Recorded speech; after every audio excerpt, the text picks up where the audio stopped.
Hello friends, आप सभी का स्वागत है अपने स्टडी चैनल स्टडी अड्डा विद विशाल सर। और मैं सुमरा आपको इसी सीरीज में क्लास 12 फिजिक्स को एक्सप्लेन करूंगा। तो आइए हम अपनी यूनिट 1 इलेक्ट्रोस्टैटिक्स के बारे में जानते हैं। तो यूनिट 1 इलेक्ट्रोस्टैटिक में जो सबसे पहला जो टॉपिक आता है वो इलेक्ट्रिक चार्ज का आता है। इलेक्ट्रिक चार्ज क्या होता है? इलेक्ट्रिक चार्ज की जो संकल्पना है, जो उसके बारे में अवधारणा है, वो बहुत पहले से है। लेकिन एंशियंट टाइम में अगर आपको इसमें बताऊं कि ग्लास रोड, एबोनाइट रोड, दो एक ऐसी रोड होती हैं जिनके बारे में पहले किसी को ये नहीं पता था कि ये चार्ज होती है। तो अगर देखा जाए कि ग्लास रोड को पर एक पॉजिटिव चार्ज आ जाता है, एबोनाइट पर एक नेगेटिव चार्ज आ जाता है जब इनको किसी दूसरी सरफेसेस से रब किया जाता है, ठीक है, ड्यू टू फ्रिक्शन के कारण। जैसे कि बहुत सी किताबों में लिखा हुआ है कि अगर ग्लास रोड को जो बिल्ली होती है उसको से रगड़ने पर इसके ऊपर कोई डिफरेंट चार्ज आ जाते हैं। आप अपनी छोटी क्लासेस में शायद कुछ एक्टिविटीज में भी देखते होंगे कि एक फीटी को या ग्लास रोड को जब आप अपने बालों से रब करते हो तो वो चार्ज हो जाती है और वो छोटे जो पार्टिकल्स होते हैं जैसे कि स्मॉल पेपर, टेनी पेपर जो होते हैं, उनको अट्रैक्ट करती है। तो इसका मतलब ये क्या है कि वो चार्ज हो जाती है। ठीक इसी प्रकार से जो एबोनेट की रोड होती है वो भी इसी प्रकार से दूसरी सरफेस से रब करने पर उस पर भी एक प्रकार का चार्ज आ जाता है। लेकिन ये दोनों चार्ज में एक समानता है और एक विविधता है। तो क्या होती है? तो देखिए जरा कि जब ग्लास रोड एबोनाइट को और ग्लास रोड को आपस में पास लाया जाता है तो ये दोनों रोड एक दूसरे को अट्रैक्ट करती हैं, ग्लास रोड और एबोनेट रोड को। लेकिन अगर दोनों रोड ग्लास रोड ही हों या दोनों रोड एबोनाइट रोड ही हों तो ये एक दूसरे को अट्रैक्ट नहीं करती बल्कि एक दूसरे को रिपेल करती। तो पहले इस बारे में कोई एक्सप्लेन नहीं कर पाया कि असल में ये इस प्रकार से कैसे। तो ग्लास रोड और जो आपकी एबोनेट रोड होती है वो डिफरेंट टाइप्स के चार्ज रखती है। जब इनको इस सरफेस से रब किया जाता है तो ये पॉजिटिव होती है और दूसरी जो ये है वो नेगेटिव होती है। इसका मतलब है कि एक साइंटिस्ट थे फ्रैंकलिन, उन्होंने इस प्रकार से जब ऐसी उन्होंने एक्सपेरिमेंट किए, इनके बारे में चार्जेस के बारे में स्टडी की, तो उन्होंने इनको दो नाम दिए। तो एक नाम पॉजिटिव चार्ज आया और दूसरा नाम नेगेटिव चार्ज आया। इसी संकल्पना से, इसी अवधारणा से, इसी थ्योरी से हम चार्ज को अट्रैक्ट या रिपेल के बारे में पढ़ते हैं। तो आप देखिए कि ये जो आपकी धारणा है उसी से चार्ज दो प्रकार के होते हैं। पॉजिटिव चार्ज होता है चार्ज, इलेक्ट्रिक चार्ज। चार्ज होता क्या है? तो अगर देखा जाए कि चार्ज क्या होता है तो मैं आपको सिंपल एक एग्जांपल बताता हूं। सबसे पहले आप सिंपल देखिए, सोडियम। सोडियम एक एलिमेंट होता है जिसके एटॉमिक नंबर 11 होता है। इसका मतलब है कि सोडियम के अंदर जो इलेक्ट्रॉन्स होते हैं वो 11 होते हैं और इसकी जो इलेक्ट्रॉनिक कॉन्फ़िगरेशन होता है वो 1s2 2s2 2p6 3s1 होता है। इसका मतलब क्या होता है कि आउटर मोस्ट शेल में एक इलेक्ट्रॉन होता है, यानी कि जो आयतन कक्षा है सोडियम की उसमें कितना इलेक्ट्रॉन होते हैं? एक। और अगर हम बाहर से एनर्जी सप्लाई करते हैं तो बाह्यतम कोश यानी कि आउटर मोस्ट शेल में जो इलेक्ट्रॉन प्रेजेंट होता है वो एनर्जी ग्रहण करके, एक्वायर करके सोडियम एटम को त्याग देता है। जैसे एग्जांपल के तौर पे सोडियम को अगर हम एनर्जी सप्लाई करते हैं तो उसके आउटर मोस्ट शेल से जो इलेक्ट्रॉन है वो रिलीज होगा और सोडियम एक आयन में कन्वर्ट हो जाएगा। और जो ये इलेक्ट्रॉन है जो इस समय फ्री हो चुका है, इस इलेक्ट्रॉन को फ्री इलेक्ट्रॉन कहते हैं। क्या कहते हैं? फ्री इलेक्ट्रॉन या मुक्त इलेक्ट्रॉन कहते हैं।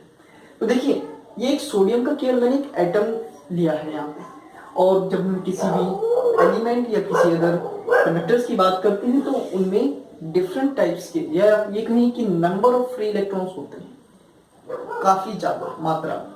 तो जब ये इलेक्ट्रॉन्स किसी पोटेंशियल के थ्रू एक एंड से दूसरे एंड में जाते हैं किसी कंडक्टर में तो कहा जाता है कि करंट फ्लो होता है। तो करंट और चार्ज एक दूसरे से रिलेटेड है। अगर चार्ज कहें तो चार्ज को क्या कहा जाता है कि इलेक्ट्रॉन बहने की दर, फ्लो ऑफ इलेक्ट्रॉन्स को चार्ज कहा जाता है। इसकी डेफिनेशन ये भी हो सकती है कि charge is equal to number of electron flowing from one end to another end when potential difference is applied across the conductor। तो देखिए जरा यहाँ पे Q is equal to n ही है। इसका मतलब क्या है कि ये इलेक्ट्रॉन्स जो निकले हैं, देखो एक सोडियम एटम है तो केवल एक फ्री इलेक्ट्रॉन आपका निकला है, लेकिन आप जानते हैं कि एक जो मेटल होता है, कंडक्टर होता है, उसमें नंबर ऑफ फ्री इलेक्ट्रॉन्स होते हैं। इसका मतलब है ये चार्ज की वैल्यू डिपेंड करती है एन के ऊपर। ई होता है इलेक्ट्रॉन पर चार्ज 1.6 इंटू 10 की पावर माइनस के 19 coulomb.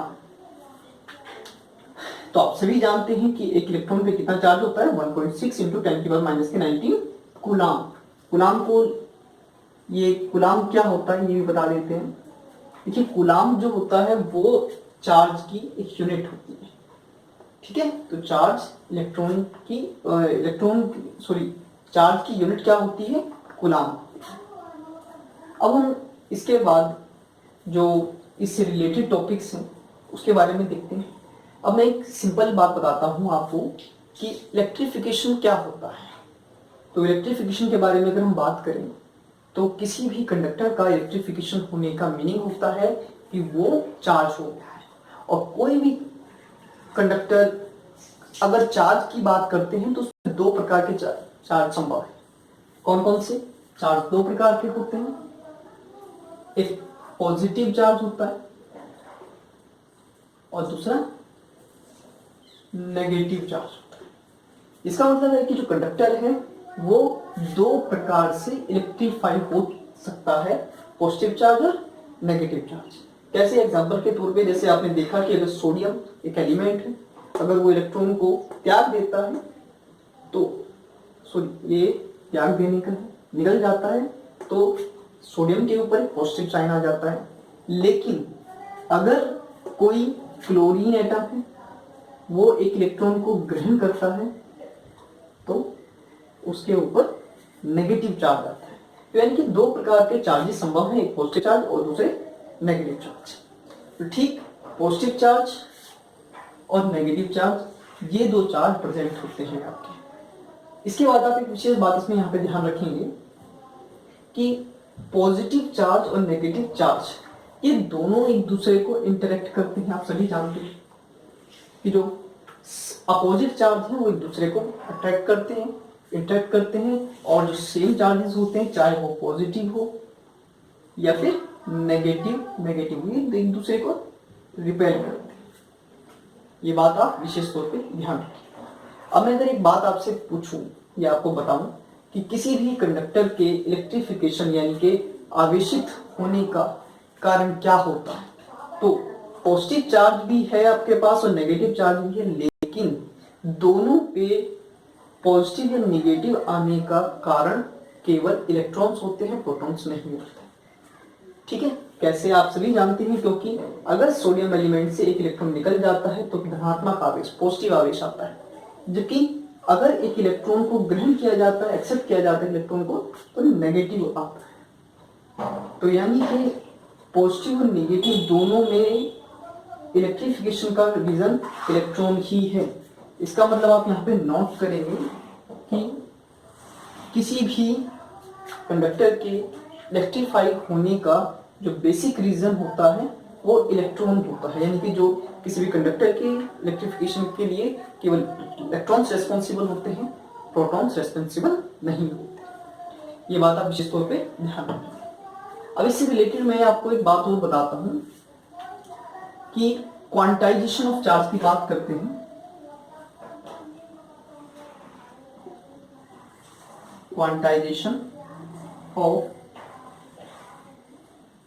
Charge, quantization of charge क्या होता है ये भी आप देखिए। क्वांटाइजेशन ऑफ चार्ज में हम अगर देखें तो देखिए चार्ज कैसे आता है। चार्ज को मैंने बताया आपको कि चार्ज नंबर ऑफ इलेक्ट्रॉन्स होते हैं, कि अगर किसी कंडक्टर को आप एक्सटर्नली एनर्जी को सप्लाई करते हो तो वो कंडक्टर अपने एक्सटर्नल जो उसकी सेल्स होती हैं वहाँ से इलेक्ट्रॉन एमिट हो जाते हैं, एग्जिट हो जाते हैं और वो क्रिस्टल लैटिस में रैंडमली मूव करने स्टार्ट हो जाते हैं और उन्हीं इलेक्ट्रॉन्स को फ्री इलेक्ट्रॉन्स कहा जाता है जो कि किसी भी बॉडी के इलेक्ट्रिफिकेशन के लिए रेस्पॉन्सिबल होते हैं, यानी कि उत्तरदायी होते हैं। तो हम बात करते हैं क्वांटाइजेशन ऑफ चार्ज की। अब एक चीज देखिए, क्वांटाइजेशन मतलब क्वांटीकरण, यानी कि एक पर्टिकुलर वैल्यू, ना कि एक रेशनल वैल्यू या फिर एक अदर वैल्यू नहीं हो सकती। एग्जाम्पल के तौर पे जैसे मैंने लिखता हूँ Q is equal to n e, तो यानी कि इसका मतलब एक विशेष है कि यहाँ पर या तो n की वैल्यू 1 होगी, 2 होगी, 3 होगी, ठीक है। इसमें एक पर्टिकुलर वैल्यू होगी। अगर आप n की वैल्यू 1 रखते हो तो E, केवल E पर चार्ज आपको मिलता है। अगर n की वैल्यू 2 मिलता है तो इलेक्ट्रॉन पे चार्ज का दुगना मिलता है, यानी कि एक मतलब एक मल्टीप्लायर है, एक सिंगल वैल्यू आती है, पर्टिकुलर वैल्यू आती है। कभी भी चार्ज की वैल्यू हाफ नहीं आएगी। कभी अभी आप ये नहीं देखोगे कि 2 की वैल्यू 7.5 या 0.5 कूलम या 3.3 कूलम, इस प्रकार की कोई भी चीज नहीं आती। इसका मतलब जो चार्ज होता है वो क्वांटाइजेशन होता है, यानी उसका क्वांटीकरण होता है, वो एक फिक्स वैल्यू में रहता है, सिंगल वैल्यू में रहता है और वो कभी भी रेशनल नहीं होता है। इस बात का विशेष तौर पे ध्यान रखें। अब हम बात करते हैं नेक्स्ट टॉपिक की, तो आप देखिए जरा,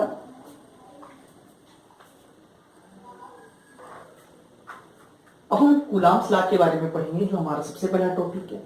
तो कूलम्ब्स लॉ किस चीज से रिलेटेड है वो मैं आपको बताता हूँ। तो कूलम्ब्स लॉ चार्जेस के बीच में किस प्रकार का इंटरेक्शन होता है उससे रिलेटेड एक टॉपिक है। कैसे? एग्जांपल के तौर पे मान लेते हैं कि कोई दो चार्ज है, जैसे कि Q1 charge and Q2 charge, और दोनों के बीच की डिस्टेंस R।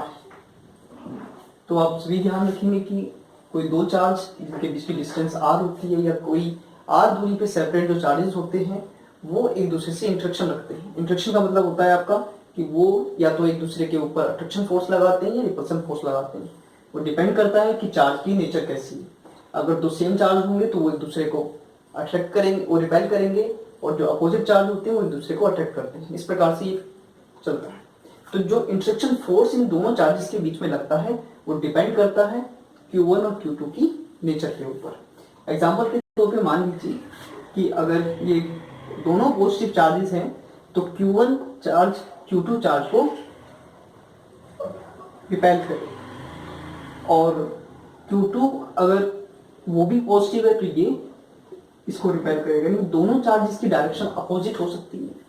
तो ध्यान रखना कि इन दोनों चार्जेस के बीच में जो लगने वाला फोर्स है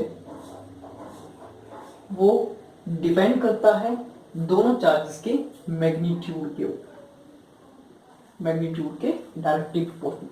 इक्वेशन नंबर 1, और दोनों चार्जेस के बीच की जो दूरी है उसके इनवर्सली।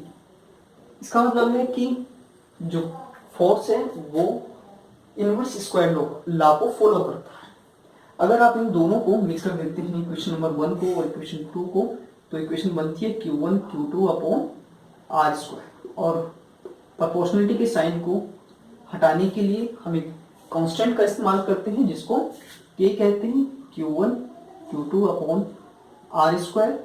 ये बात आप ध्यान रखें। यानी कि दोनों चार्जेस के बीच में लगने वाला जो फोर्स है वो K Q1 Q2 upon R square. यहाँ K एक कांस्टेंट होता है जिसकी वैल्यू K की वैल्यू K की वैल्यू जो होती है 1/4 पाई एप्सिलॉन 0 होती है, और इसको सोल्यूशन करने पर ये वैल्यू जो है वो 9 × 10⁹ बनती है। अब इसमें एक चीज आप ये देखिए कि एप्सिलॉन 0 क्या होती है। तो ये परमिटिविटी ऑफ फ्री स्पेस, इसको अगर हिंदी में कहीं तो निर्वात की विद्युतशीलता। ये होता है एप्सिलॉन 0 और इसकी वैल्यू होती है 8.85 इंटू 10 की पावर -12। ठीक है, इसको आप याद रखेंगे।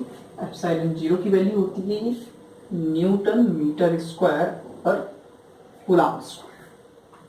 ये बात आप याद रखेंगे। होता क्या है उसको भी मैं बताऊंगा आपको, एप्सिलॉन 0 क्या होता है, लेकिन आप पहले इसको कंप्लीट करेंगे और इसकी वैल्यू क्या हो जाएगी आपकी, F इज इक्वल टू, ए की वैल्यू पुट करेंगे तो 1/4 pi epsilon 0 Q1 Q2 upon R square.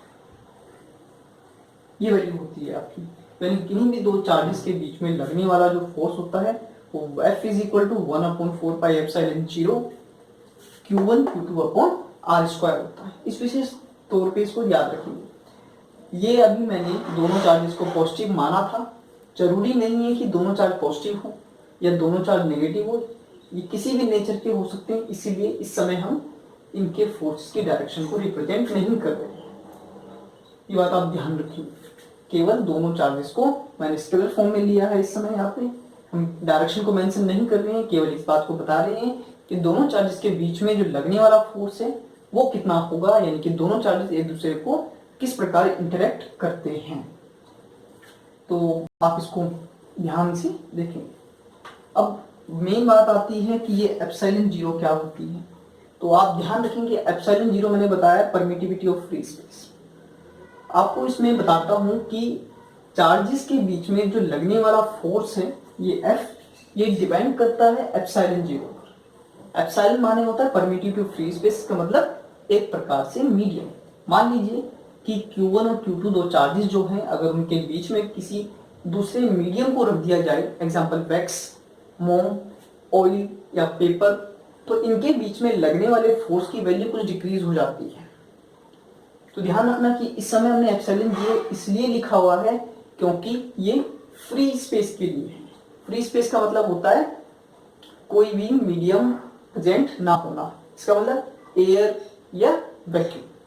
लेकिन अगर हम किसी अदर मीडियम को इसमें रखते हैं तो यहाँ पर इसकी वैल्यू